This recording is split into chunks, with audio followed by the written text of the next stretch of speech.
Okay, so we got a discussion question. We have an introduction. We have tea. This one is called Raspberry, Nice. spelled with a Z, because it's tea from the 1990s. It's not. Yeah. That was a joke. We should bring back putting unnecessary Z's in things, though. I agree. That was a simpler time. It was. You would see a product with a misspelling in the title and be like, "How charming! Delightful. I will purchase you immediately." I don't know why we in the 90s we also had terrible British accents. That's how we used to talk in the 90s. Yeah.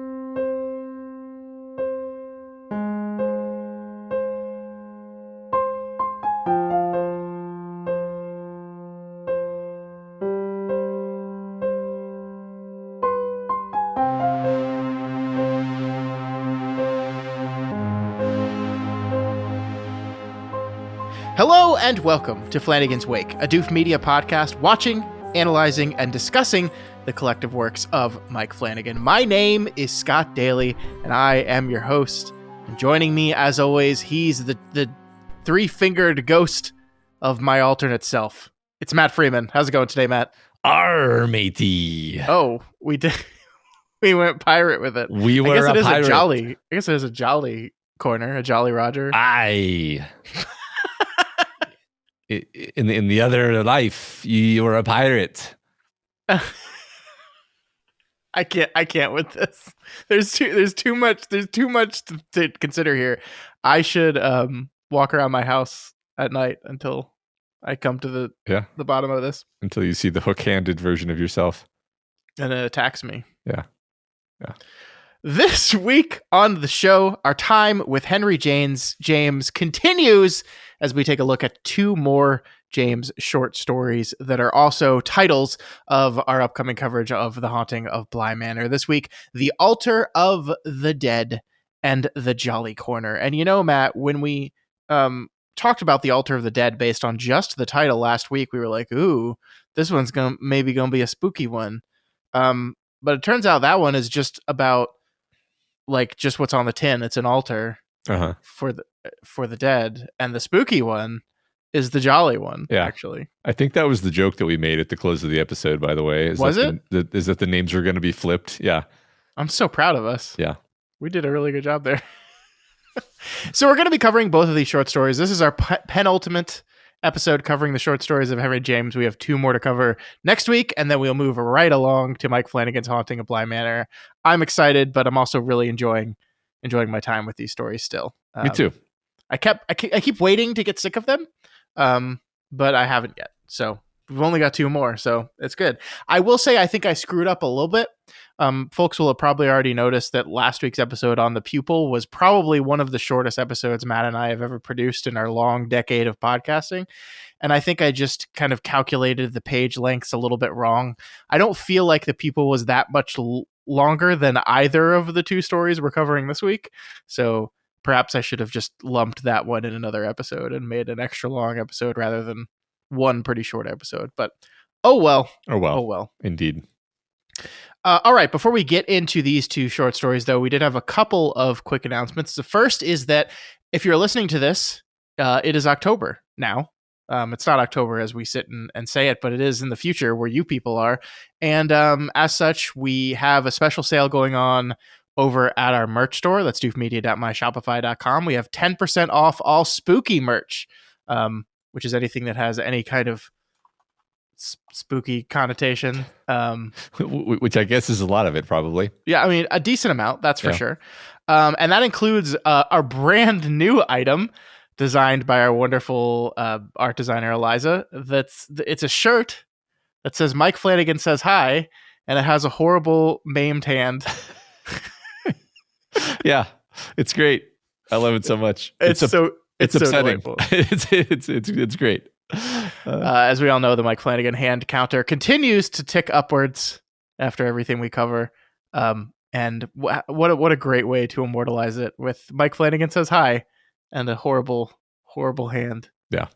It's great. That's in the store. It's also 10% off for right now, along with anything else. So head over to doofmedia.myshopify.com. Get some cool merch. Yeah. One other short announcement. If you recall, last week we talked about our new website, doofmovies.com, where you can vote on your favorite movies of the 21st century. We added a feature this week where you can share your personal list of your favorite movies. It's pretty easy. You just go to your own ranking page and you can get the link that way at the bottom of the page specifically. And then that allows you to share your ranking with anyone, not just with us. But I would like to see them. There's a Reddit thread that I created for people to share their personal rankings. So if you want to toss your ranking in there, I would love to see it. I'm really curious. Having built this web page, I'm actually really interested to see what sorts of rankings people end up with. It's kind of fascinating, the ones I've seen so far. Yeah, it's really great. This is all part of the fun of doing this whole thing, and I'm glad you added this feature because it's going to be really fun. Again, this is a thing that works more and more and better the more of you participate. So if you haven't already, head over to doofmovies.com, make your ranking of the best films of the 21st century, and then share them with us. I can't wait to see them. Yeah. All right, Matt, let's get into our first short story of the day. This one is going to be The Altar of the Dead. This was first published in a short story collection called Terminations. This is a Henry James short story collection that was released in 1895.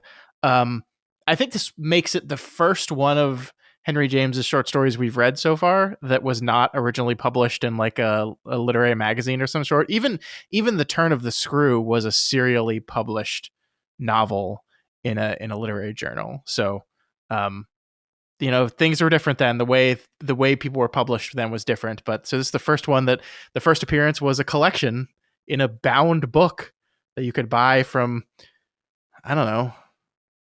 They didn't have Barnes and Noble. Yeah.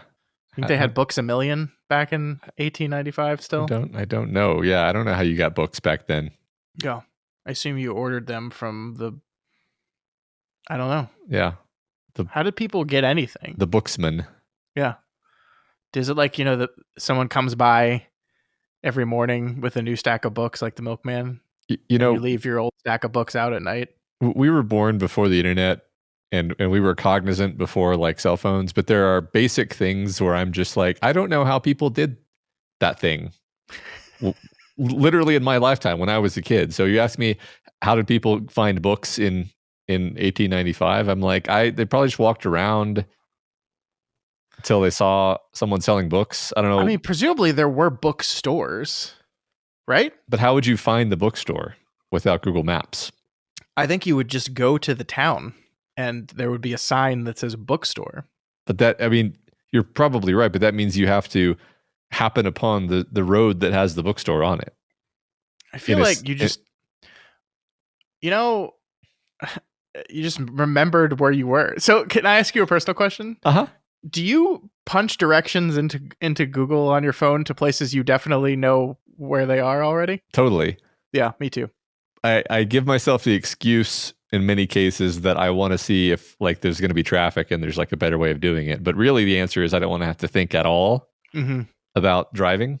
I think we're broken as a people. Yeah. This is concerning. Yeah, it is. But The Altar of the Dead. Matt, this one is not a ghost story. Well, maybe a little bit of a ghost story. It tells the story of George Stratham, a man in his mid-50s who lost the love of his life, a woman named Mary Antrim, before they could be married. George feels like it is his duty to honor both Mary and all the dead in his life and builds a shrine to all these dead people inside a local church. While he's there, he finds a young woman who he can tell is also attending the church to honor the dead, and he strikes up a friendship with this woman, which over the years borders on something perhaps romantic, maybe not. Perhaps. I think definitely more than just friendship. Yeah. I mean, it reminded me a bit of this kind of like, oh, it's a spiritual connection greater even than a romantic connection. To even call it a romantic connection is to diminish it because of its purity, but it's clearly more than just a normal friendship, right? I sure. agree. Yeah. That is, of course, until he finds out that the one person he's keeping the lights on in his altar for many dead people, but this woman has it only for one. and that is a man named Acton Haig, who happens to be a person in George's life that he can't stand, and is a man that screwed him over and he hates. He's the only dead person that he refuses to honor on his altar. And this whole disagreement between the two of them about Haig splinters their friendship, and they go their own separate ways. At the end of the story, sensing his own death, George visits his altar one last time. He collapses in front of it, and he finds his friend there who is ready to reconcile with him. And as he dies, George demands adding one more candle to his altar. But for whom? Ooh. What'd you think of the story? There was a lot to like about this story. We talked a little bit last week about how some of these James short stories feel like flash fiction. Like he had just like an idea, just this idea of like honoring the dead and having your little shrine to the dead and kind of being obsessive about it. And then he just nails it. It's quite beautiful.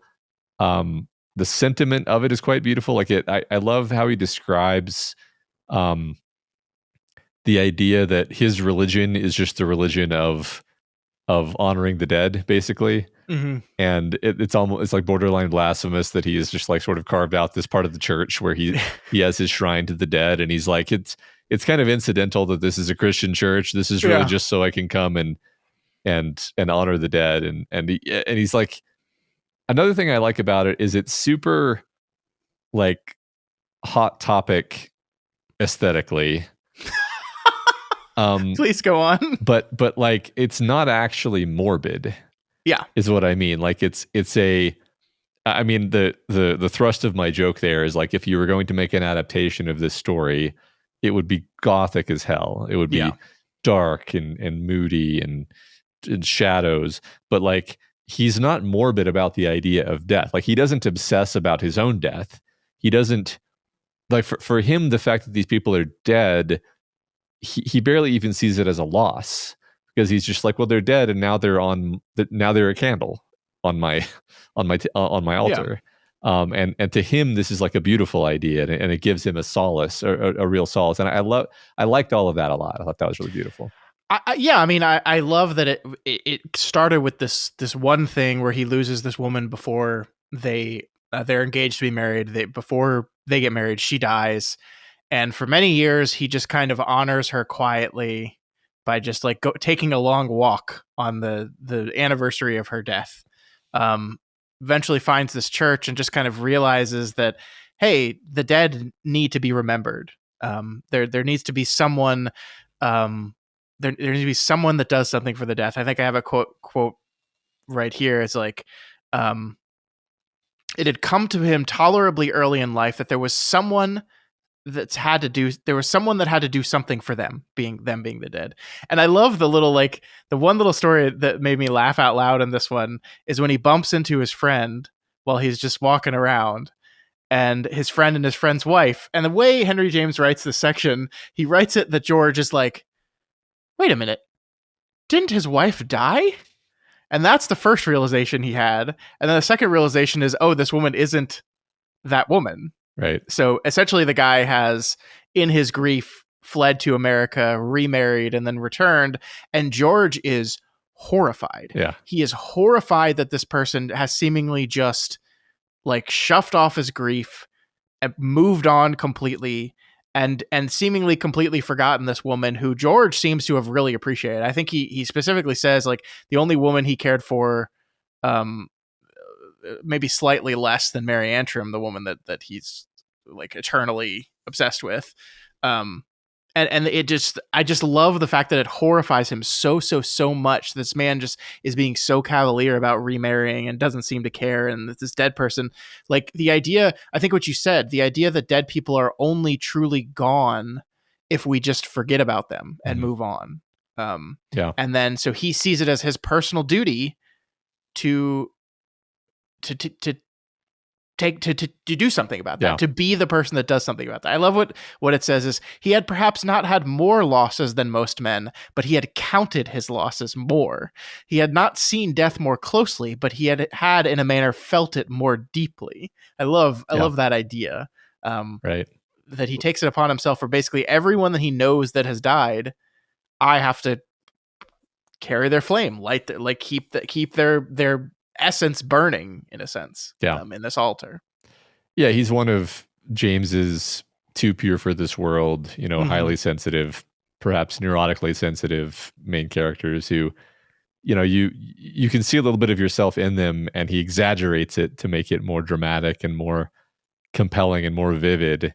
I think that's the thing he does a lot, where there's a relatable kernel. There's something, we all have our own idiosyncratic weird relationships with death, but I think he's bringing a lot of the feelings, of the unarticulated feelings we have about death and the dead, into this character. And I think he's somewhat smartly sort of separating that out from the question of religion and afterlife.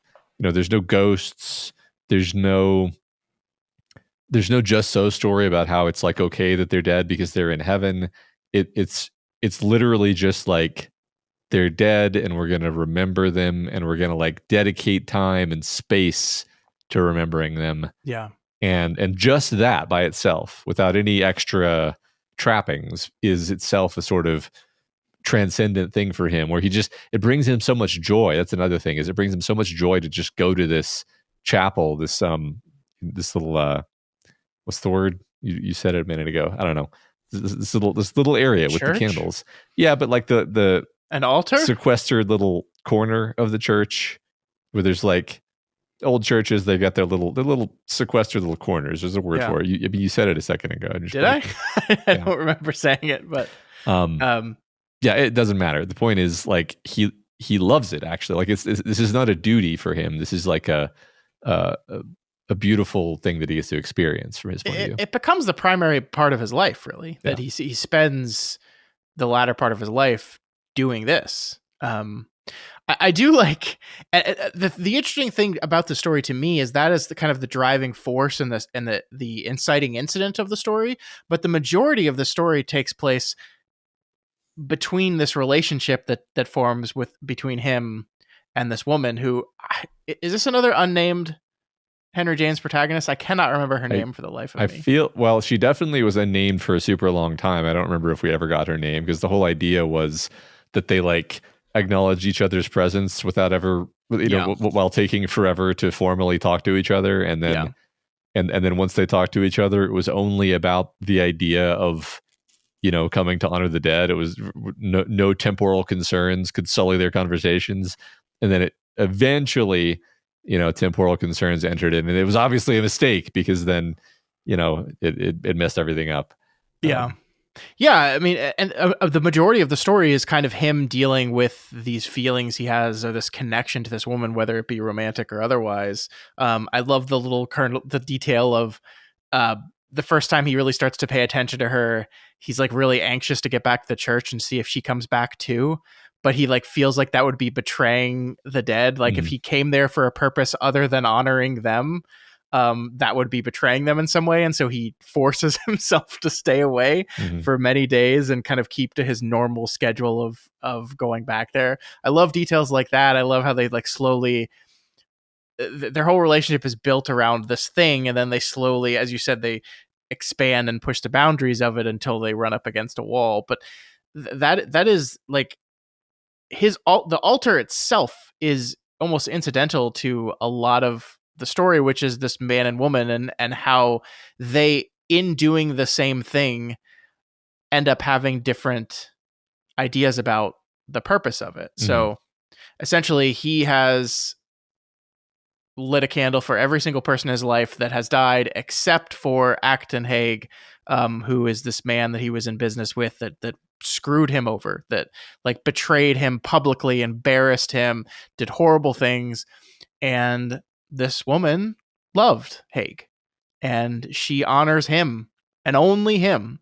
And that is something that he cannot do. And she basically says, like, if we're going to continue this relationship, you need to light a candle to him on the altar. And he's like, no, I won't do it. And so it ends up becoming a story about like the honoring the dead. Yes. But like what forgiveness is, and what that means, and what it does for us and for others.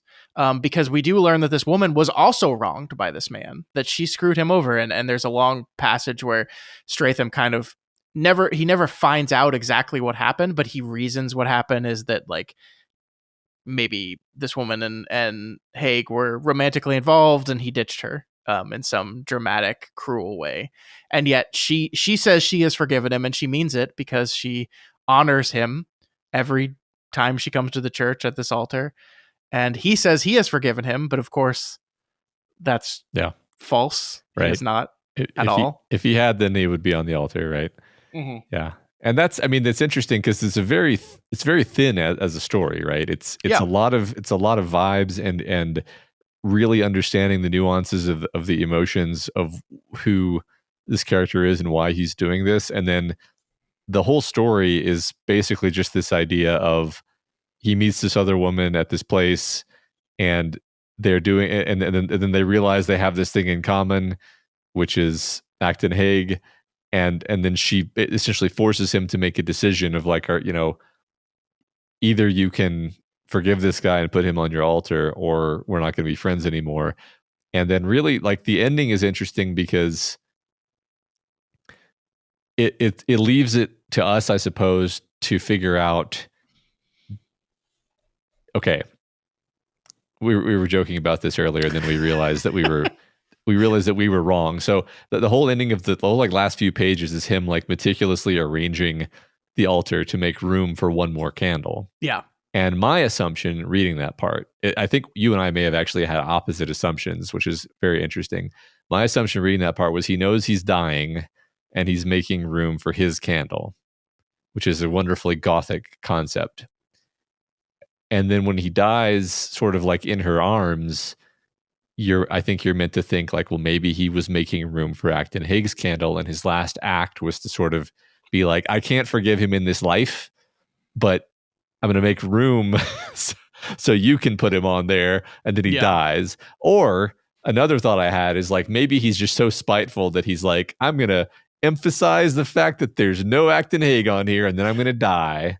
I don't think that's what it is. I ultimately think that like this whole experience really messes with him and pushes him to this place where he has to sit back and really think about what forgiveness means and what it means to hold this grudge against this person.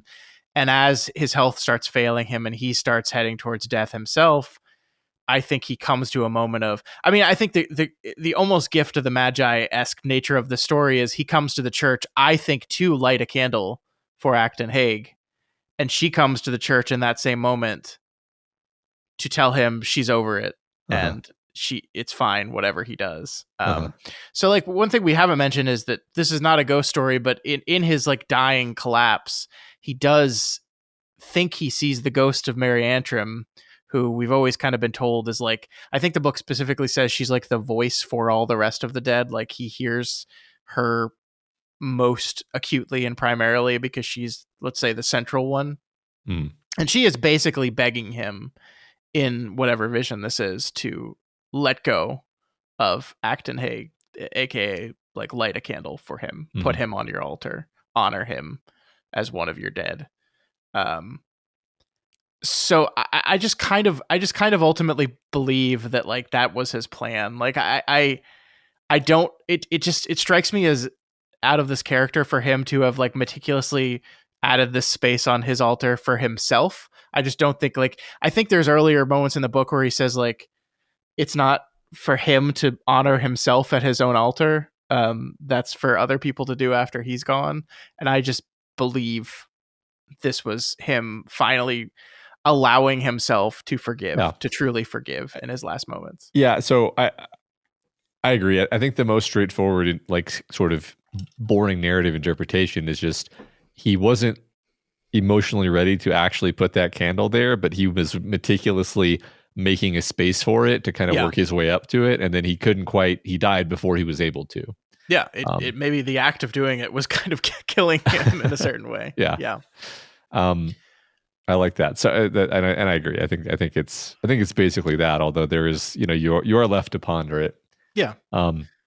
One thing I wanted to talk about with this story, which I think you could say about a lot of these stories, is like, it's a comment about Henry James. It's like the prose itself can be very difficult to penetrate, but I always find that once I have finished the story, I find it very easy to grasp what he was saying. And you know, we always have a really good conversation because it's like, despite the fact that on a sentence to sentence level, I might have been just drowning. I get what he was saying, and the story lands for me, and I just think that's kind of interesting. Yeah. Yeah, go ahead. Yeah, no, I just like this is a writer who I feel like I sometimes like in spite of his prose, not because of it. And that's not entirely true, because there are moments that I'm like, wow, that sentence was incredible, beautifully constructed, complex, rich, and wonderful. But I mean, there are moments definitely when like I'll be reading a page, 2 pages, and I'm like, I'm not sure if I'm getting everything, every tiny individual kernel of information on these 2 pages, but I still am finding that like I've got the main idea. And part of this is I think just James is rather verbose at times, and so he uses a lot of words to sometimes say not very much. But I think the interesting thing about this, Matt, is like I love the concepts of the stories. I love the ideas, I love the themes, I love the characters, and I even love how they're presented. While it's true that I sometimes do not love the prose, I do not think the correct move here in my mind would be like, let's give all these great ideas and characters to someone else whose writing I like more. Because I do think ultimately the structure and the prose, the struggle of it included, is like part of what makes these stories what they are. Yeah. So like I think it's all like untiably linked to each other, and I am enjoying the struggle ultimately. But yeah, I mean, I especially in the Jolly Corner, which we'll get to in a minute, there are moments where you're just like, man, okay. I think I understand. To get to your point, like I think he does a very good job of giving you like a very clear picture at the overall theming and point. But then he gets really wild with some of his sentences at times. Yeah. And I think maybe part of the reason why he does that is because he's maybe thinking more about the musicality and the lulling you into a certain vibe than he's thinking about like the information content. I think we've become very like information pilled in our current era. You know, I mean, you go to places where writing advice is offered, and the advice is always like clarity, you know, directness, no adverbs, be simple. You know, you like it's all very. I mean, what's funny is if you really took the advice of all of the people who give advice about writing, you would write very dry prose. Yeah, and people don't do that. Like you know, some of our favorite writers, they just don't even follow their own rules, literally. Yeah. Because it sucks actually, and. Like so when he does these things, I think he's aware that it's like so much of language is really like for the effect of it and not for the information content. And when I say the effect, it's like that can mean so many different things.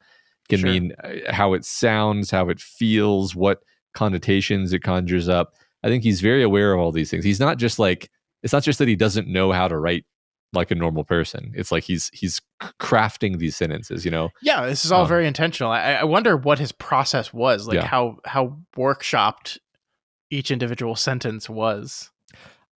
I mean, I would suspect very like, but the thing for me, what really sort of does flummox me though, is like I don't actually understand like why he makes the choices he does, even on it. So I'm just staring at the first sentence of this story, for example. I'm going to read it. He had a mortal dislike, poor Stransom, to lean anniversaries, and he disliked them still more when they made a pretense of a figure. Scott, what does that literally mean? This guy didn't like to celebrate anniversaries. I mean, that's the funny thing is that's what you get from it, but I have no idea what the phrase "a pretense of a figure" even is supposed to mean. Maybe it's an archaic meaning of the word figure, but the funny thing is it doesn't matter because we both got the point of the sentence, right? So like, and then you kind of like by the end of this paragraph, you get the point anyway. Yeah. I think it's like he doesn't like he doesn't like these kind of anniversaries, especially when they're like really gaudy and ridiculous. Like I think he Yeah. finds that was my takeaway from the sentence. Sorry to interrupt you, No, but yeah. that was so that was my takeaway too. But like it's like an inferred takeaway because I'm Yeah. like I actually just think the word figure here is being used in an archaic sense that we don't use anymore. Yeah. Because otherwise the sentence doesn't make any sense to me. So we make that assumption and we move on. Mhm. This is an unusually sticky one for me. I admit, like I kind of laughed out loud when I opened this book or this story, and the first sentence was something where I was just like, I literally don't understand this sentence. This is going to be a rough one. But then it actually wasn't. It actually got into being pretty digestible pretty quickly. Yeah, I mean, I think this is like of the ones we've read, this one is more digestible than some of the other ones. Like I think again, we're offered the perfect contrast between this and the Jolly Corner, which is a very late Henry James short story where he's really, really intentionally diving into just fucking with you via sentences. Yeah. But I mean, I think one thing that we're definitely seeing, and we'll get into this in the discussion question here in a bit, one thing we're seeing from our listeners is that people are struggling with this guy a lot. And I completely understand why. I think the reason why I am ultimately enjoying it so much is because exactly what you just said. I read that first sentence, I take what I think is the meaning from it, and then I just move on, right? Yeah. If I were to try and sit down with every single sentence in this book and be like, okay, what does this mean? You know, I think we talked in our mailbag a couple weeks ago about this idea of when we were younger, reading books that perhaps a little too advanced for us at the time. We would so often encounter things in these books that we just flat out didn't understand. And we also were in a place where we couldn't just turn around and like Google the meaning or look up the definition, or if you see a word that's like literally in Latin, you couldn't just hey, what's the translation of that? You just kind of had to live with not knowing. And I feel like that's what I'm doing a lot with Henry James. But to your point, with still knowing, like do I get every single sentence? Do I understand every reference? No, certainly, of course not. But I read the story, I go read a summary of the story after I read it, and I read some analysis by some other people, and I'm like, okay, yeah, I got all this. I'm there. Everything I needed to pick up from the story, I've gotten. Now maybe I see people like dive into their interpretations of things a little differently, and that makes me think. But for the most part, like, despite not knowing each individual sentence, I am picking up what the story is putting down. Yeah. I think it's like, okay, here's an interesting thing that keeps happening. Literally every week that we talk about Henry James is I keep wanting to reach for like painting and drawing metaphors. And I think it's because I might have to reach for one again in what I'm about to say, but it's like he has this approach to writing where it's like he gestures around the thing that he wants you to see. Yeah. And he kind of paints it in these swatches of color and broad strokes. And sometimes he just comes right out and says what he needs to say. It's not that he's completely oblique, but very often it is a lot of like he's kind of, and he's not being repetitive either, but he is reinforcing the idea that he wants to get across, and he's kind of approaching it from a few different angles and emphasizing it, and then having the characters talk about it, and then testing it via the narrative. And that I think is why, like, just structurally, I think that's why we always come away with a really firm sense of what he's doing, because he has structured it in a way where he doesn't need to put a super fine point on it and have the sentence that just says the thesis, because the whole thing is weaving in and out of the thesis in this kind of broad, unfocused way that I actually like. Yeah, that's a very good point. I definitely agree with that. One of the things I see most in how he talks around things, speaking of this story and perhaps our next one, is romance between characters and the way things are said and unsaid in those characters. I like this idea of like painting around it. Like you fill the picture, like you can imagine like a portrait of love between two characters, and he paints everything in the picture except for the two characters showing any kind of attraction or Yeah. romantic feelings towards each other at all. And it leads you like maybe the Jolly Corner is a better example of that than this book, because I'm still after reading this story not entirely convinced whether these two characters were ultimately even pursuing anything romantically with each other, or if it was just a level of, as you said, like close kind of spiritual friendship, of a kinship. I don't know. It's like Henry James has different levels of relationships and friendships and these things in a lot of his stories.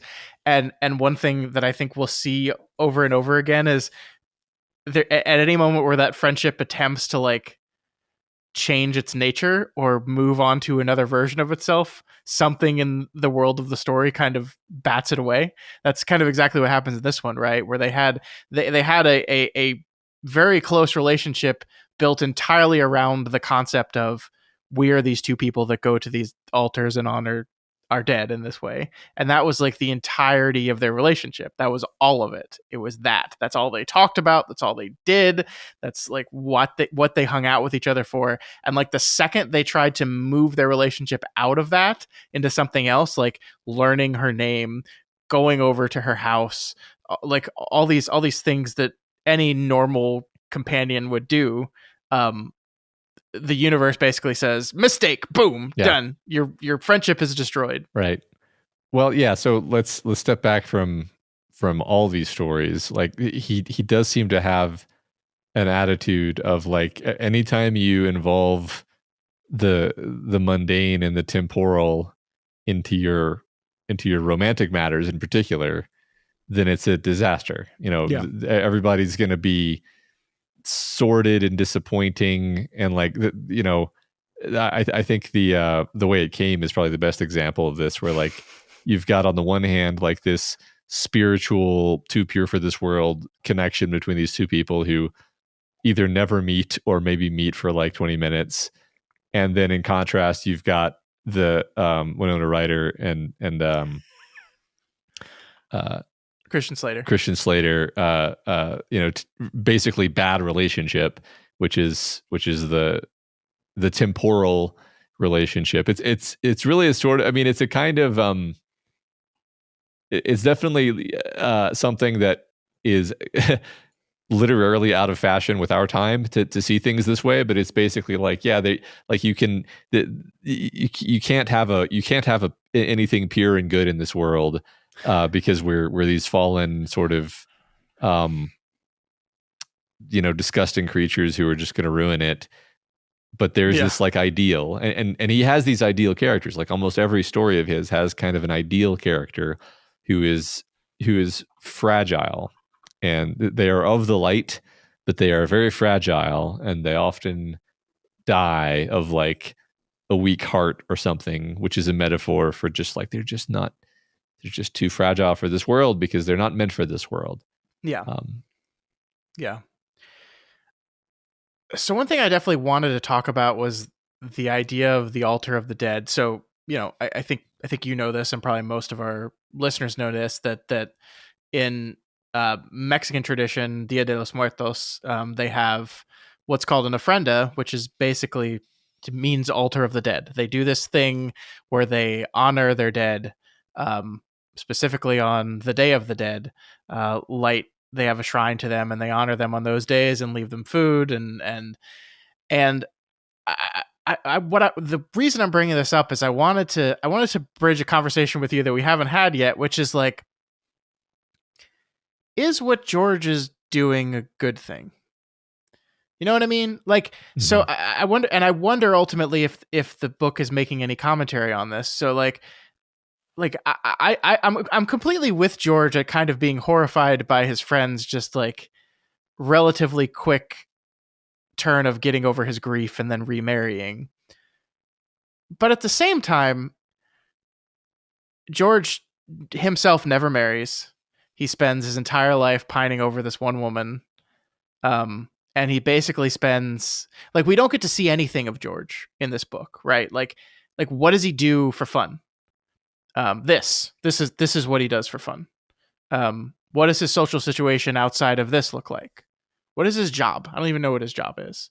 Like what is his life, right? He spends his life honoring the dead. And there is some value in honoring the dead, right? I mean, that's what we talk about, Dia de los Muertos. It's an important thing. Like, these are your ancestors, these are your people, you should honor them, you should remember them. And as long as you keep some sort of flame to them alive, they go on in some way. I think this is a beautiful concept, but at what point does it become obsessive and too much? And I don't know if this story really comments on that, but I think it's something that was definitely on my mind while I was reading the story. Yeah, I agree. I mean, just a minute ago, we were saying that it's a beautiful idea, and I agree that it is a beautiful idea. I also feel the same as you, that it's like this guy has nothing else in his life except this. Mm-hmm. It's true what I said before, that he's not morbid about it generally, although he kind of becomes morbid about it toward the end. When I say morbid, like on one level, it's like obviously he's morbid. He's obsessed with death. That's like what that word means. But what I mean is he's not like afraid of his death or like obsessing about his own ensuing death. He's honoring these people who are dead. So it's the dead, not death, that he's thinking about, right? If that's the distinction I was trying to make. But yeah, like he still is very obsessive to the point of not having a balanced life and kind of being a weirdo about things. I agree. Yeah, I mean, there's a level of like honoring where, yeah, maybe we construct this altar to these people and keep these candle burning, and maybe I come back like once a year and just on the anniversary of Mary Antrim, I come back to this place and honor these people. And then I just continue living my life. And it doesn't seem like that's what he's doing. Mm-hmm. It seems like he decided at some point in his life that his thing in life is going to be doing the thing that nobody else does, which is honor the dead people that he has. And this unnamed woman, for her, I wish I remembered her name because I don't think she's unnamed throughout the whole thing. But this woman, like, for her part, it's one person. Mm-hmm. It's like one guy. It's one guy that like fucked her over. Like, and I find the concept of forgiveness and grace beautiful. You and I talked about this. I think forgiveness is very important and matters, not for the person that's wronged you, but for you and you getting past it. But like, come on, y'all. like it's very sad. People die and we should honor them and keep them. But we should also continue to like live our lives. Yeah. And I don't like, ultimately I bring this up just because it was on my mind. I just don't think this story is reckoning with that idea really at all. It doesn't really tackle it. I mean, I think we basically are on the same page that it's a beautiful sentiment. They both overdo it. The story isn't really about that, though. The story isn't about like, look at these people and how they ruin their lives. It's really just sort of objective. Yeah. Yeah, this is what we do, and it becomes it focused more on relationships amongst the living and their friendship and the idea of forgiveness and how do you react when someone in life wrongs you, than it does a meditation on, hey, George, maybe calm down with the whole altar thing. I mean, I like that, just to hammer that in.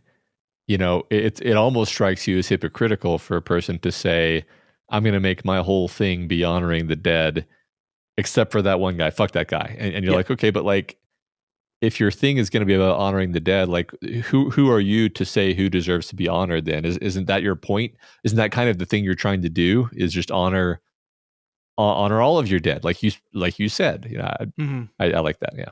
Yeah. You're a jerk, George. You deserve what you got. I'm just kidding. Anything else you wanted to say about the Altar of the Dead? No, I think we hit main ideas. Yeah. All right. Let's move on to the second story today, which is, I think, my personal favorite of the two. I really liked this story. That is The Jolly Corner. This was first published in the English Review in December of 1908, making it the latest story we've covered so far. This also, I believe, was written and published 6 years before Henry James' death, so pretty close to the end for him here. This story tells the tale of Spencer Bryden, another mid-50s man, who has returned to New York after 33 years abroad. He's returned because his family has died, and he's taken control of the property that they used to manage. They have 2 pieces of property. One is this renovated high-rise apartment that he's in the middle of building, and the other is the titular Jolly Corner, which is the thing he calls the home that he grew up in. He also rekindles a friendship with an old friend, Alice Staverton. They're good friends, and definitely nothing else. No romance there whatsoever. Bryden finds himself surprisingly gifted at this whole construction business thing, and it makes him start to wonder what his life would have been like if he had stayed in New York City, stayed in the family business, and not run off and gallivanted through Europe.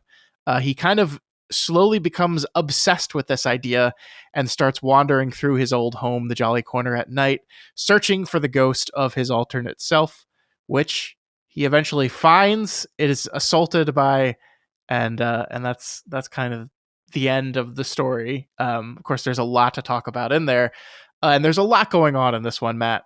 There's a whole lot going on in this one. This is, I think, one of those timeless concepts that Henry James has used the supernatural to literalize, which is this idea of a life like the choices you didn't make, a life less traveled, like what things could have been if you'd made different choices. How different of a person would I be if I did this versus this? It's interesting. I'm this weekend, in just a few days, I'm going back to Philadelphia and New Jersey, where I was born. To my wife and I are going to an Eagles game, and we're bringing the kids, and we're just going to hang out in Philly for the weekend and also drive over to New Jersey, where I was born. And so I'm going to get to see my old house and my old haunt and all those places. And I wonder if I'm going to have a moment like this, which is like, what type of person would I be if I had stayed here? I think that's a very relatable question. Yeah. That's definitely the microfiction concept that is the heart of this one. I would also say one of the ways that this one is successful for me is as a spooky story, because okay, so you said this is your favorite of the two. I found this one very difficult to follow because of the language, and definitely, and like I would almost like dip in and out of knowing what the hell was actually supposed to be happening. But that being said, there was a part, a section, really like a lengthy part in the latter half of the story where he is in the house and becomes terrified by the thought that the thing that he is hunting, or that is hunting him, is like right here, and there's like this door that's closed when it's not supposed to be closed. It's like right? 3 pages where he's talking about, oh my god, was this door closed or open, or what should I do? Where do he goes on forever about this door.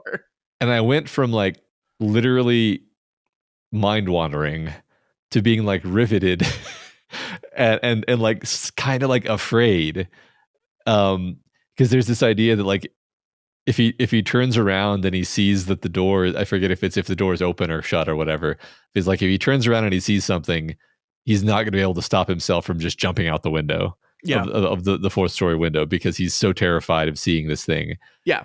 And I love that. Like it like got to me on the level of like a horror story, where I was like, oh my God, like what's he going to see? I love that. So like for a story that I don't think worked on me that well in totality, that section I thought was absolutely great. Yeah, I mean, I understand that. Like I said, this one was written in 1908. This is the phase, the third phase of the 3 phases of Henry James's career, when he was really leaning hard into how much can I fuck with people via sentences. And he's just like the stuff we pointed out in the Turn of the Screw has, in the 10 years since, like been turned to 11. There are passages and sentences in this in this story that are just impossible. And I totally get that. But I love the vibe it creates. You talked about that, like maybe he's doing this thing where he's kind of making a song or a painting with these sentences, and they individually don't make any sense, are difficult to parse, but they leave a feeling in you. And that's what I felt like. A vast majority of the story is just Spencer Bryden wandering through his house.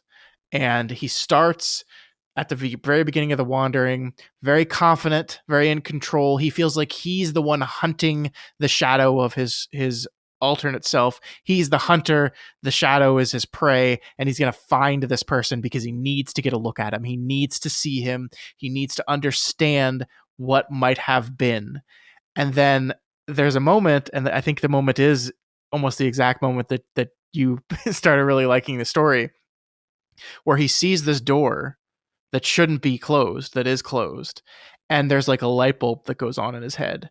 And the light bulb is, I'm not the hunter, I'm the prey. Mm-hmm.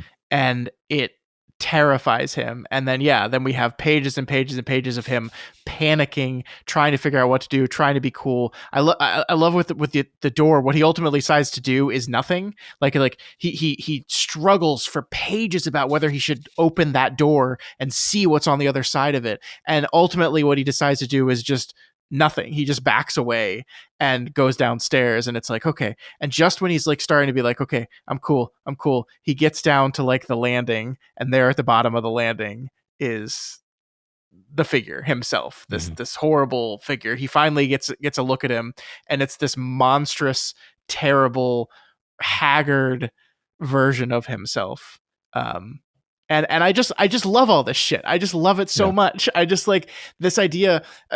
It's also for me perfectly set up in the early part of the story, because you have so many conversations between him and Alice Staverton, who in my estimation is so clearly in love with him and is so happy he's back, and he just can't fucking realize it.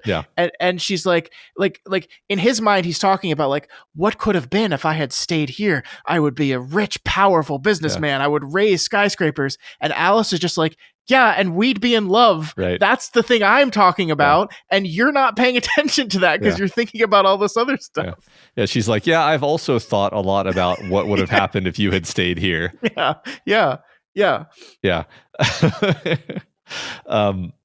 Yeah, like I love the idea. He spends all this time walking around this old house, which is really just full of nostalgia for him, and that being an idea of that's like compelling to him, where he's like, this is fun. It's fun to think about what might have been. This is a fun thought. And then when he's kind of confronted with it, it's like, no, this is kind of a terrifying thought. Like, to really actually confront what might have been. It's like in an unvarnished and unsentimental way, because really when we do that exercise of what might have been, we're always doing it in a way where it's like a fantasy of like, what if all of the dice came up sevens and everything would have been great and perfect, and it's like, no, it would have been like it would have been a life. And maybe it would have been worse than your life. You don't know. You can't possibly know. And that's, I mean, I like that. Like you said, it's kind of a classic tale where you wish that things were different, and then you try that out using time travel or magic or what have you, and it turns out to be a horrible idea. And that's what it is. He's tortured. He's like miserable. He's got two of his fingers shot off apparently, or bitten off by lobstrosity, perhaps. Who knows? Can I? This is a lengthy paragraph and it's filled with Henry Jamesism, but I want to read the paragraph where the face of this alternate him is finally revealed, because I love it. The face, that face, Spencer Bryden's. He searched it still, but looking away from it in dismay and denial, falling straight from his height of sublimity. It was unknown, inconceivable, awful, disconnected from any possibility. He had been sold. He inwardly moaned, stalking such game as this. The presence before him was a presence, the horror within him a horror, but the waste of his nights had been only grotesque, and the success of adventure an irony. such an identity fitted his at no point, made its alternative monstrous. 1,000 times yes, as it came upon him nearer now. The face was the face of a stranger. It came upon him nearer now, quite as one of those expanding, fantastic images projected by the magic lantern of childhood. For the stranger, whoever might he be, evil, odious, blatant, vulgar, had advanced as for aggression, and he knew himself give ground. Then harder pressed still, stick with the force of his shock, and falling back as under a hot breath and the roused passion of a life larger than his own, a rage of personality before which his own collapsed. He felt the whole vision turn to darkness and his feet give way. His head went round. He was going. He had gone.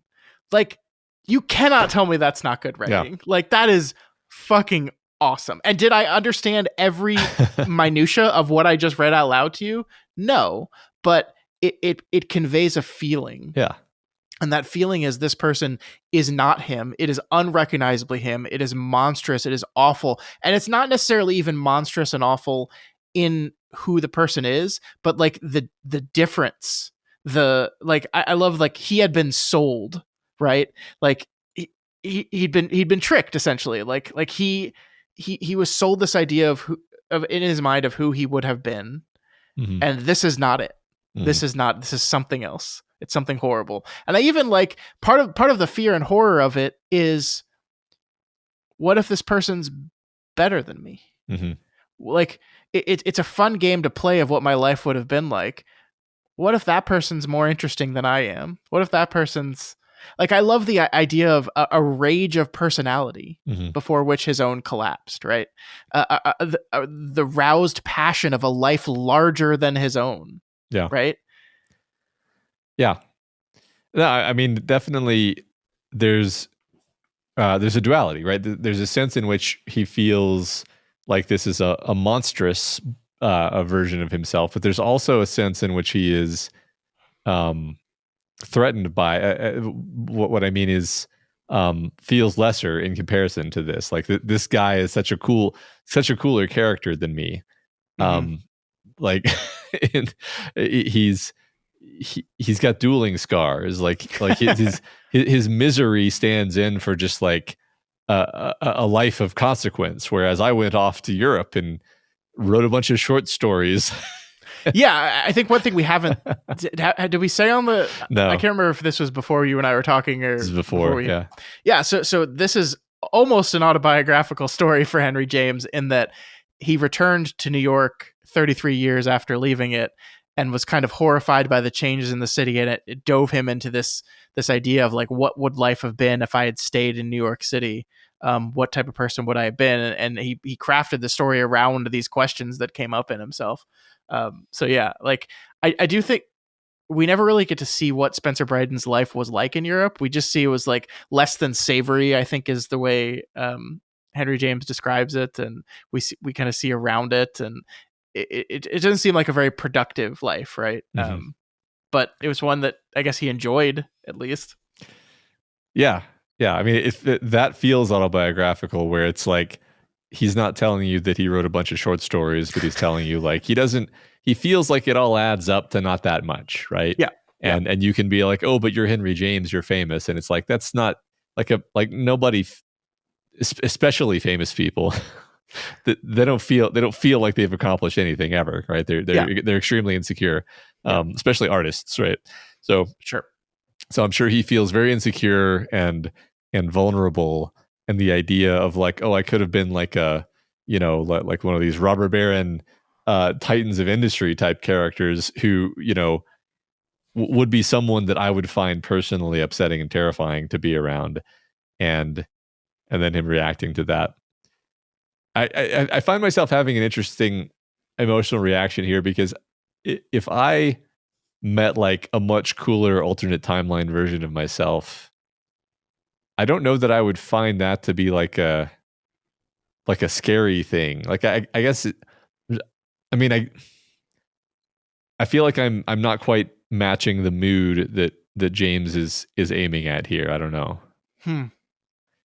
I don't know. I mean, I think being confronted by the inadequacies of your own life might be horrifying in a lot of ways. Um, Sure. I mean, so one thing we need to say this to establish this, like, so in this story, he comes home and is like gifted at the business of property management, essentially, which, like, you're not doing rocket science, buddy. Like, but like, he's very good at this, and like, he's commenting on how he's good at this, and Alice Staverton is commenting on how he's good at this. Interestingly enough, I don't know if we ever see anyone else comment on how good he is at this. Maybe he's not that good. He just thinks he is. Sorry to interrupt, but it was actually quite funny to me that the anecdote is like he yelled at a guy in front of her for doing something wrong, and she was like, that was hot. She just wants to fuck him. Yeah. So like, anything he does is going to be awesome. Exactly. But yeah, so like, like, before I get into my larger point, I think it is incredibly relatable to be a person that makes certain choices in your life, and then maybe later in your life finds something that you're very good at and going, fuck, if only I had realized how good at this thing I was earlier in my life, how different would my life have been? I think that's very relatable too. I really like that. But the point I was trying to make here is he gets this thing. He's supposedly very good at it. Let's take the book's word for it, that he's just shockingly skilled at this management business stuff. The book makes a point that he kind of abandons all that stuff in his obsession, his growing obsession with seeing the other version of himself. So essentially what happens is, like, he starts going there every night at night. Yeah. He'll like go to his hotel, and then he'll tell everyone he's going to the club, but he really won't be going to the club because he's going to the house. And then everyone at the club thinks he's back at his hotel, and he's kind of playing the shell game with everything. And all he cares about, all his life is to him now. He had this new thing that he was so like excited and cool about, that the construction of his new building and the management of the property and these stuff that he was good at, and it gave him purpose and meaning. All this stuff kind of melts away, and all it becomes about is his time in the Jolly Corner and hunting this other version of himself. And so like it's this perfect picture of like how obsession with this stuff takes over, because like the message here can ultimately be like, yeah, you made different choices. You are not the person, the robber baron, king of New York, but like you still could be. Like, if you like, there's time. You've come home now. You've inherited this property.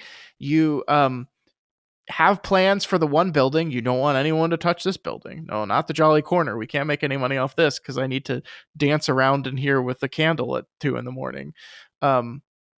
And just like his obsession with what might have been getting in the way of what possibly could be, I think matters quite a big deal.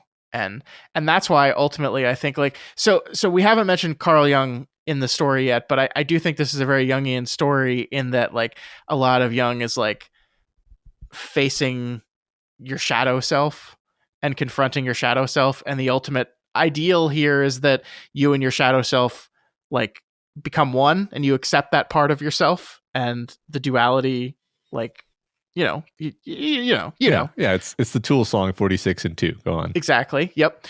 I'll take your word for it. That doesn't really happen in the story, right? Like we seem to be presented as if that's what's happening. He eventually confronts his shadow self. His shadow self bowls him over, and it is not Spencer that is like, at the end of the book, is like, I'm realizing that this is a part of me. This is everything that this man is, I have in me as well. He's not coming to terms with this duality of himself. He's denying it. And it is Alice that says, no, like that, I pity that guy. Like, Alice is trying to bridge the gap between these two versions of himself. He is not the one doing it. So like, ultimately, I don't know, like, he kisses Alice. So, hey, maybe there's something there finally, but, or I should say she kisses him. Right. But I don't have like warm fuzzies about like how this guy is going to be going forward from this point now. Yeah.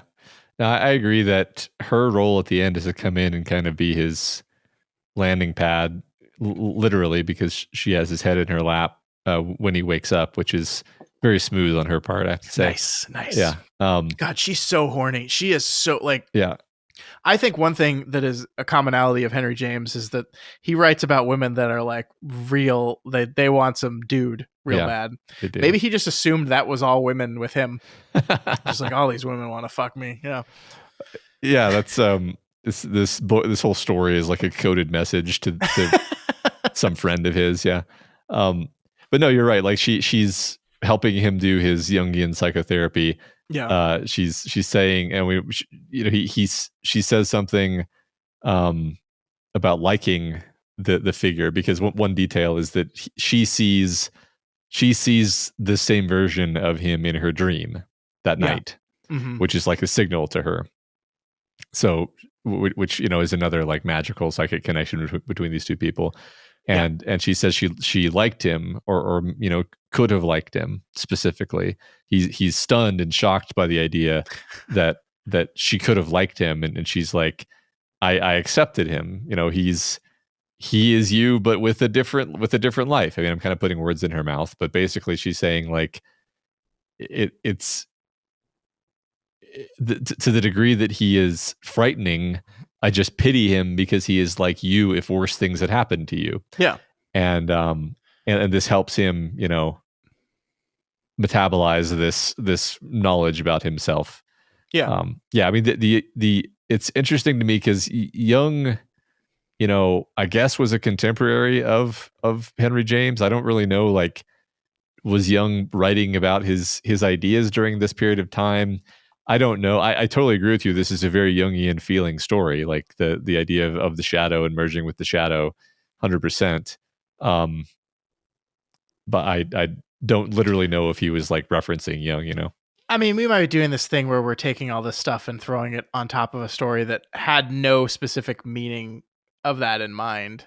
But it works still, right? Right. Like this isn't like fairy tale in which Stephen King multiple times says, yes, young. Yeah. This is what we're doing. This is what we're talking about. Right. But I like the read, and I don't know Jungian psychology like much at all. This is like the one clear thing I know about it, and I was like, oh yeah, that's what we're doing here. I find it really fascinating because I agree with you. Like his horror at it, that how horrible and monstrous this person is. Like I like that because Alice sees it as well and sees the missing fingers on the hand. Like this is not some figment of his imagination. There's no ambiguity here with this, right? Like Alice witnessed the same thing. Like this was a manifestation of something, a physical manifestation of something somehow. Mm-hmm. I like that. I like there's plenty of room for ambiguity at times, I think, to really sell what I think the story is trying to do. We're not ambiguous here. Like this was a real encounter that he experienced. Yeah. And the important thing is that they end up together. The end. Yeah, happily ever after. Happily ever after. With him and his skyrise and his jolly corner. Yep. Which he will never sell or fix up. Yeah. But also will not furnish. Yeah. Or live in. I mean, that's okay. Just to talk about that for a second, like to me, more sort of emotionally compelling than the idea of seeing an alternate universe version of yourself was like the literal simple idea of like, what if you went out and you live your life and you have decades of experience, and then just due to the quirk of fate, you are now in sole possession of your childhood home. Like think whichever home first comes to mind when you think the childhood home, that's the one that you have sole possession of. And it's like, let's further imagine that it's like, 10-minute drive away from where you are now. Wouldn't you be tempted to just like go over there and just like walk through the house and remember things? Like I said, I'm doing that this weekend. Yeah. I mean, I'm not going to be able to go in the house because presumably people live there and I don't own it, but yeah, I'm going to walk through my neighborhood. I'm already like making plans on like what things I'm going to show myself and my family. Right. Yeah, I think that's a very relatable thing for sure. I just thought like that's maybe that was the kernel of the story. It was like the idea of revisiting your old haunts, and then he kind of folded into that the idea of, what would things have been like, starting with this as sort of the shared space. Like presumably in this fantasy, this other version of himself also grew up in this house. That's what they have in common. But then he stayed in America, and this version of himself went off overseas, and that's where that diverged. And now he comes back to the house, and it's like there's a sense where the idea that this revenant, this being is in this house is like, no, this is my place. I stayed here. This is my place. You don't belong here. It doesn't quite say that, but that's a subtext, I think. Yeah, I think you're right. One thing I was also thinking about was the idea, as you were talking, of the fact that he does not furnish the house. Mm-hmm. That the house is essentially left empty at all times, except he has a cleaning person come in every so often and like dust and clean. And I think that choice is a really interesting one. And when trying to figure out why that might be, think of your situation when you're going to visit your childhood home. What if you walk in your childhood home and it's filled with furniture and stuff that is not yours, that was not the furniture that was in there? Then that place doesn't feel like yours. But if it's empty, then you can fill it yourself with, this is where my bed went, this is where my desk went, this is where our kitchen table. You can fill that place with the memories of your childhood. And isn't that kind of what he's doing with this alternate version of himself, right? That like, it's an empty shell that he's filling with what his experience could have been, without any actual knowledge of what actually was, right? Yeah, totally. I agree with you. Yeah.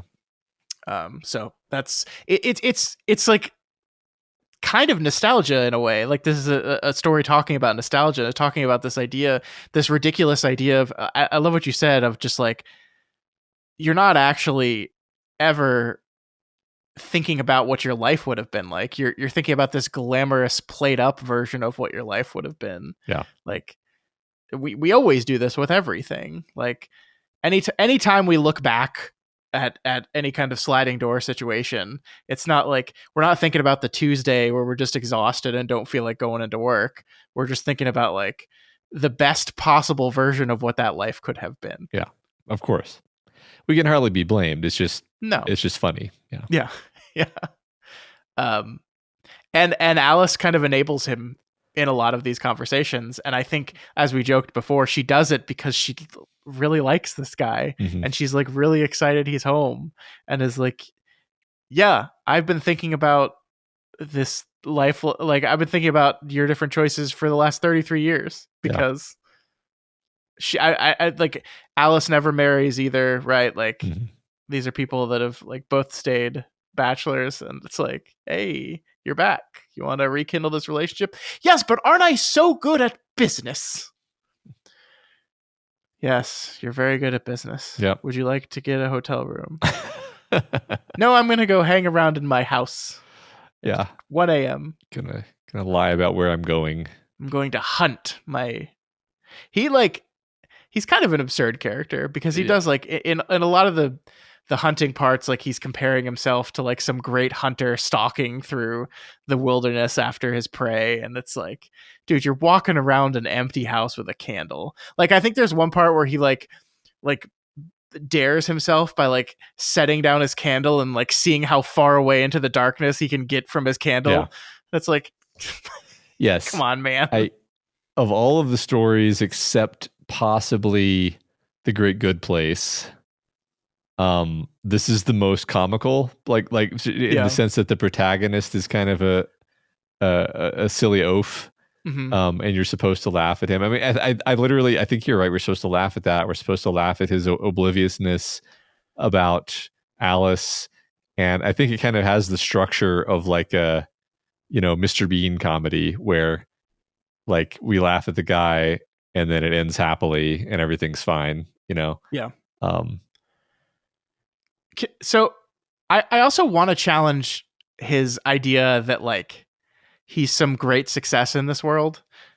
So let me read this part here, and you can tell me what your interpretation of it is.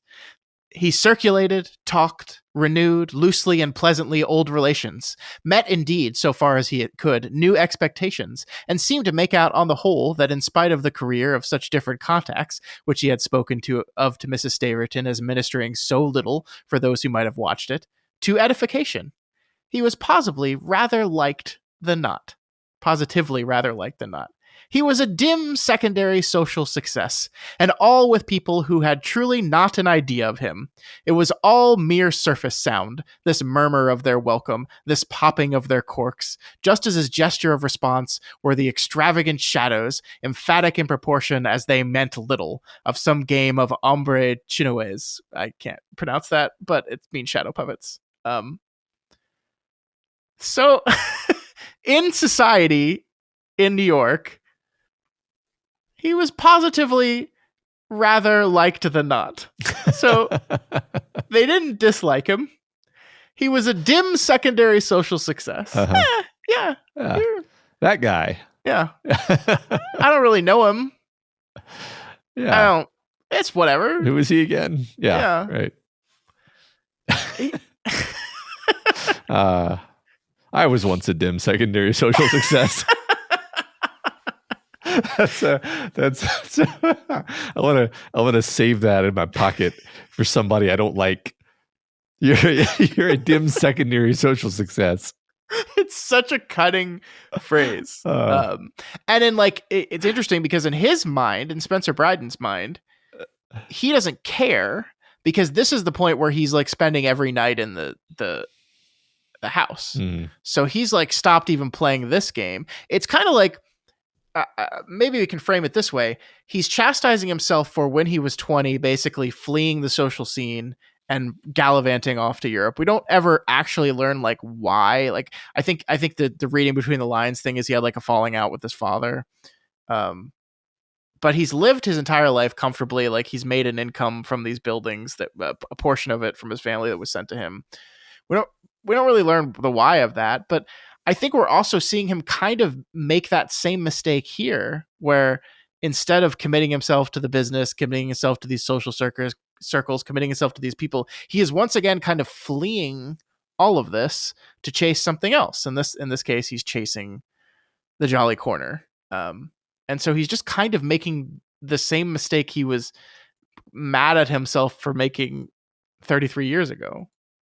Yeah, that's a good point. I mean, he just seems like a personality who is sort of an avoidant, escapist-oriented personality, which is maybe why it's even more startling to come face to face with this alternate version of himself, who is this, aggressive monster. Yeah. Where I mean, it's funny because when you look at how milquetoast and avoidant he actually is, it's like maybe to him an aggressive monster is just like, a dude with goals. Yeah. And a personality, again, like a rage of personality before which his own collapsed, right? Yeah. Like that's like, you have so much personality that I cannot withstand it. Yeah. Life larger than his own. Yeah. That is good. I mean, this more and more reads to me as like his sort of satire on himself and his own weakness and querulousness and every like. Yeah. I have a really old short story that's like very similar to this that I just remembered, where it's just like it's actually hilarious how close it is, because it is a literal like how things could have been different. And in this story, like the me character is just like a Weasley piece of shit, because that's like the thing that I'm making fun of about myself, and like the thing I don't like about myself in the context of the story. Yeah.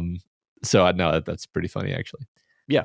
I love this. Also, like, as we said, this is 6 years before his death. So he is at the phase of his life where he is looking back and wondering, I hope I never get to this phase. Like we talked about this on our mailbag, that you and I have both like gotten to a place where we're good right now with our choices that led us to this moment, that we're happy, with where we are in our lives. And I hope I never get to a moment where I'm like, oh man, what could have happened if I had just stayed in New Jersey? Yeah. Yeah.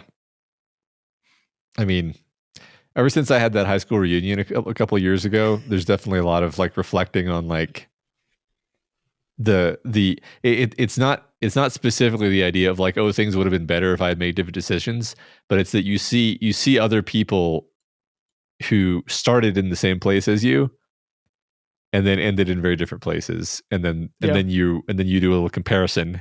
You're like, huh, well, it's not that I would have ended up where they are, but it's that there was a path from where I was to where they are, and that's just a fact. Yeah. So Yeah, I mean, I like my chosen profession. I have a lot of peers in my profession that are further along in the career path than I am, and it's because they were kind of like fully committed to it from the beginning, and I was always kind of like, do I really like this? I like doing other stuff. Do I want to commit to this?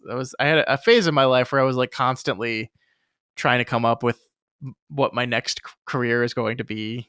I was looking at so many different things, and I'm over that now, obviously, but I'd be lying if there's not a tinge of see a LinkedIn update and be like, oh, you're a senior director, huh? yeah, Huh? Okay. I'm not a senior director. yeah. Guess I think I can't. Yeah. I think that's what's great about Henry James, right? I mean, he takes these very universal feelings, Yes. like looking at your LinkedIn feed, which I'm sure he could relate to. Yeah. And the emotions you have about that, and then he makes a really charming little story that is maybe slightly impenetrable on the prose level, but you end up walking away from it feeling like that was fun. I'm going to remember that forever, Yeah. Yeah. Yeah. The last bit of it I'll say that we didn't really talk about is just the idea of kind of New York City and the change that city underwent in those 33 years that both Henry James and Spencer Bryden were away from it. I think is this really interesting. Like, we talked about the timelessness of it, and I totally agree. But here's like the very specificity of it, and that at the turn of the century, New York City like was in the middle of this like fundamental shift. I mean, cities in general were right in the middle of this kind of fundamental shift as skyscrapers became a thing. Like what a city was fundamentally changing very, very rapidly. And this idea of returning to a place, I mean, maybe just generally the idea of returning to a place you haven't been in a long time is always going to be like overwhelming, because you're going to like I have not been back to Texas A&M in 20 something years. Like I have not seen, like they redid the MSC, they redid Kyle Field. Like I bet the campus would be unrecognizable to me right now, because it's been forever since I've been back. I mean, parenthetically, last time I went there a year or two ago, I found it extremely alienating, because they had changed so many things, and I was just like, it was. I mean, not to be dramatic, but it was like painful, because I was like, it was that thing where it's like, oh, I can never go back to Texas A&M.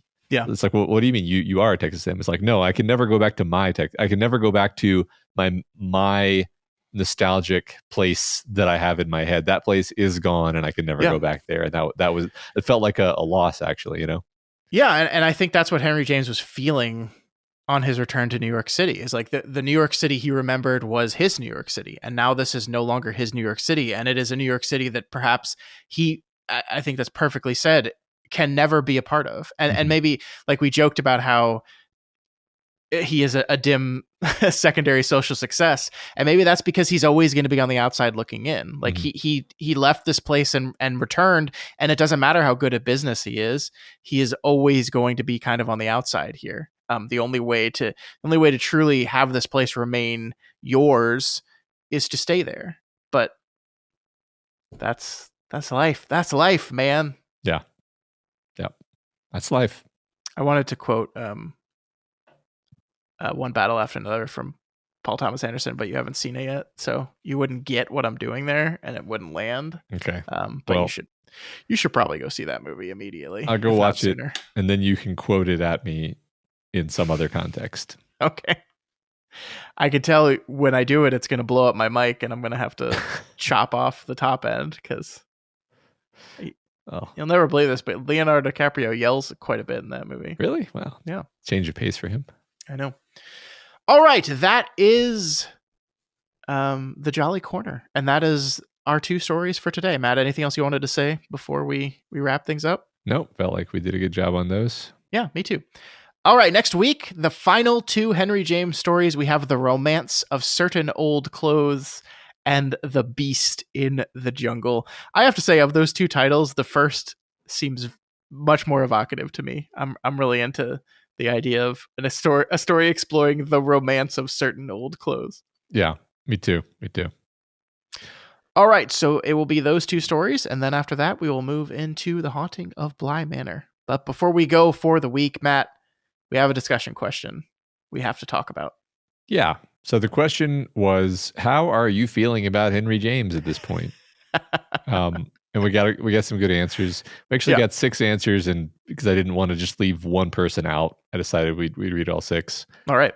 So first from Apocalypse Win 7, I am liking Henry James and struggling. I often have to reread a paragraph several times, and even then truly grasp only half of it. The Great Good Place in particular has a very free-flowing stream of consciousness technique that feels ahead of its time. It's interesting how different it is from The Way It Came, which is stylistically much more what I'm used to from classic literature, and is incidentally my favorite of these 3. I always end up really appreciating these short stories by the time I get to the end, but he often starts them with so little context that it's a constant uphill battle for the first few pages to figure out what is even happening. I appreciate that confusion and ambiguity is a big part of the point, but it sure isn't light reading. That's for sure. Yeah. I feel like I could have written this. Like I just agree like so totally with all these sentiments. Yeah. Aqua Lungfish says, I'm not particularly enjoying the act of reading Henry James so far. My mental state when sitting down to read these is the same as when I cracked open a high school English textbook where the pages were all 2 columns of text awkwardly squished between random pictures. Man, that just like sense memory right there. The Ratatouille thing. Yeah. Namely, not thrilled. I just can't get a handle on the way he structures sentences. My brain just wants to zone out faster than with almost anything I've ever read. Audiobook versions are easier for my brain to manage, but the range and quality means it's still pretty rough to sit through. However, I'm getting a lot more enjoyment out of listening to people who are able to parse the language and explain what's happening. As seems to be the norm around these parts, I appreciate what he's doing far more after listening to the episode. So I'll say it again, this is doing a better job than any literature class that I ever had to sit through. Well, thank you, Aqua. To be clear, I'm not confident saying that we are parsing the language and truly explaining what's happening. We are interpreting to the best of our ability, and I am like confirming that my interpretations seem to line up with a lot of what people say. But there's also like, I'm sure you could find a lot of very in-depth, interesting interpretations of it. Like especially the Altar of the Dead is the one I felt of the 2 I had less of a handle on. But yeah. Yeah, there's definitely going to be a lot of rather elliptical scholarship when it comes to these stories. Oh my God, some ridiculous shit out there. I think both of these commenters I feel like talked about the idea that like getting into them is particularly hard, and I think that remains true for me. But what has helped is after just having gone through like 6 or 7 of them, or however many we've done at this point, I have enough faith that I'm gonna end up liking the story, that it really helps me to get through the initial first few pages where I'm just relatively lost, personally. Yeah. And I have to say, honestly, like as much as I've been loving this guy, and I truly have, and this has been great, like me reading for the show is such a different animal from like me reading for fun, that like I can honestly say I would be right with every single one of these people that just say they're impossible to parse and just have to put it down. Like I feel like I go into another gear when I'm like, this is a job. I have to do this. Sure. I've got to get through this, and like it's just not an option to like put the book down, because if I don't read at least 15 pages right now, I'm not going to have enough time to finish this before the record date. It does wonders for your attention to know that you're going to have to talk about it later on a microphone. I will say that is very true. Yes. All right, next answer is from Busy Dad 82, who says, I'm liking the stories, but disliking much of the flowery prose for whatever reason, and I've got nothing to back this claim up, but I feel like writers of this era were simply trying to impress other writers with how poetic they can make a story sound. I mean, these people were not writing for the masses. The definition of literacy in those days was a lot different than it is now. I have similar issues with a lot of writers from this era, So I'm not trying to single out Henry James. I think that's generally true. But I also think James is like operating on another level. Like, just to be clear, like if this is the only book you've read from, if this is the only author you've read from the late 1800s, like they didn't all write like this. He's doing something very distinct and specific. Yeah. Don Zeste says, this is one of those I'm glad someone else in class asked because I had the same question moments. As I've been reading Henry James, I found myself having to go back and reread sentences often, which can be frustrating and discouraging. I've done as suggested above and read the first part of the summary before starting The Pupil, and that has helped a lot. I feel like I'm able to enjoy it more in the moment. All this said, it's exciting to read something I normally would have not sought out. As Matt has said, that's the point. Let's add something new to our lives. Even if it's something new or short stories from 125 years ago. Gaining perspective and insight makes life worth living. Great answer. I agree with that. Yeah. Some of my favorite stuff that we podcast about is stuff where it's like my first reaction when I see that we're going to cover it is like, man, I have to read that. Yeah. And then I love it, Mm-hmm. Yeah. Amaranth Phantom says, I'm really digging it so far. I don't know how much James I'll seek out in the future on my own, but I've enjoyed experiencing something new, and I'm more than happy to continue reading along. I find his sentence structure really fascinating, and it's been fun reading some of the really twisty ones out loud. Well, great. Yeah. That's kind of a fun way of putting it. Like if you find a sentence that you can't understand, maybe you just read it out loud and like maybe it'll take on a different dimension if you hear how it sounds, I do think like especially when I'm like in the zone and like trying to read quickly, like the speed at which I read makes it so I'm missing portions of a sentence that reading it out loud kind of forces you to pay attention to each individual word. Mm-hmm. That does happen to me a lot. Yeah. Durin Longbeard, my position on Henry James. I do not like this man, Henry James. I do not like the stories he frames.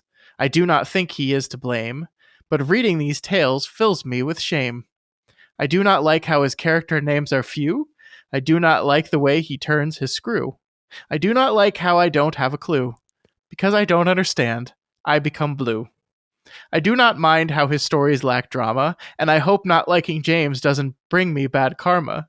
Now, before I go eat my chicken parma, I must say, most importantly, I do not like the way he uses a comma. I'm glad you put that one last. Thank you, Durin Longbeard. Thank you. I'm so glad I got to be the one to read that one. Yes, I was going to make sure that we got to read that one out loud on the podcast. Fun. That's great. Thanks, Durin. Obviously, I love Henry James, but I can't deny anything that you're saying here. Yeah. And as for the rest of our listeners who did not leave comments in response to this question, well, the download numbers tell me everything I need to know about how you're enjoying Henry James. Yeah, we'll see you back when we get back to the Mike Flanagan adaptation. Oh dear. All right, Matt, what is our question for next time? Our question for next time is, so from all the stories we've talked about up till now, and if you happen to have read ahead to the next ones, I guess you can include those. Which one of these Henry James stories would you like to see adapted directly, and why? I love it. So like my intention with this question is like, if you could just like take one of the stories and just like straightforward adapt it, or put some spin on it, whatever. You kind of have fun with the question, but like we're going to be talking about Mike Flanagan's adaptation, but we don't really know what that looks like yet. So if you just could adapt like one of them individually, what would that look like, and what would it be, and why? Yeah. I love this question. Yeah. And maybe as a bonus, who would you want to see do that adaptation? Yeah. And you can't just all answer Mike Flanagan. That's not fair. Yeah. He technically has already done that. Yeah. You could say Mike Flanagan and then give some other answer. Yeah. All right, folks, that is it for us this week. As we said, next week, our final 2 short stories, The Romancing of Certain Old Clothes and The Beast in the Jungle. A reminder that if you're ever curious about what our schedule is and what we are reading when, that show schedule is attached to the show notes of every single episode. So just find an episode, click on it, open it up, and you'll see what the plan is. Next week, Matt, I realized this the other day. Next week is essentially the last time in a very long time we were going to be reading stuff for the show. Mm. We got these 2 short stories left that are about 100 pages themselves. And then we're going to be reading The Midnight Club, the Christopher Pike book, but that's a YA or a teen novel that I think we're going to tear through pretty quickly and only do 1 episode on it. And then we'll eventually get to read some Poe stuff, but that's a lot of very, very short stories. So this is kind of it until we get to Carrie for long, deep dives into writing. It's kind of weird. Yeah, it is weird. I mean, we definitely cut our teeth reading things, but we also have plenty of experience talking about movies, obviously. So it'll be fun. I mean, I'm like, we've got so much like good shows coming up to watch, and like there's this. I'm looking through our show schedule right now, and I'm nothing but excited. Me too. I forgot. No, I forgot. We did change it that we are going to read and discuss the entire Bible before we do Midnight Mass. I forgot about that. Yeah. And you're gonna throw the Lord of the Rings in there because people keep talking about that. Can we do that? Like before Midnight Mass, specifically. Yeah, just because. Okay. Yeah. Okay. Cool. We'll read Old Testament, Fellowship, New Testament, Two Towers, all of Midnight Mass, and then Return of the King. Okay. How's great. That's good. Yeah. Sweet. Put it in the spreadsheet. There's the plan. Wait, do you have edit access to the spreadsheet? I don't know if I want to. You better hope not. Anyway, the point is, next week on the show, The Romancing of Certain Old Clothes and The Beast in the Jungle. Yep. All right. Remember, you can reach us via email at flanaganswakepod@gmail.com, over on X at flanaganswake19, and on the subreddit, reddit.com/r/doofmedia. That's the place to answer that discussion question and just hang out.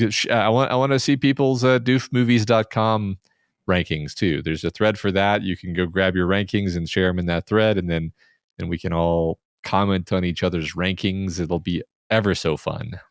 Yeah, and I think that the biggest struggle with ranking movies I found is that when you sit down to make your list, you can't remember what movies there are that exist. Right. And I think that's where doofmovies.com comes in handy, because it will show you the global ranking list. So it'll give you an idea of hundreds of movies that came out in this time period that'll help you kind of come up with somebody. So the way I would do it, I suggest, is just scroll down that list.